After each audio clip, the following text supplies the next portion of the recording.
মোরা বিশ্ববিধাত্রী বলো বীর বলো উন্নত মানুষী মমলালা বীরেন্দ্র ভগবানের চলে রাজনীতিকা দীপ্ত জয়শ্রী বলো বীর বলো উন্নত মানুষী প্রিয় ইউপিএস আমরা একটি কথাই বলতে চাই ওসমান আলীর রক্তের বিনিময়ে গড়ায় বাংলাদেশ এই ইউপিতে কোন স্বৈরাচারের দোসরেরা থাকবে না ওসমান আলীর মৃত্যুর প্রশ্নে যে হাহা দেয়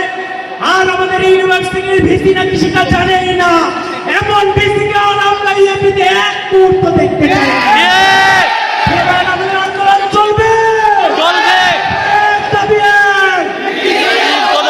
ভিসির পদত্যাগ এক দাবি এক স্বৈরাচারের দোসরেরা হুঁশিয়ার সাবধান স্বৈরাচারের দোসরেরা হুঁশিয়ার সাবধান আর শাহবাদীকে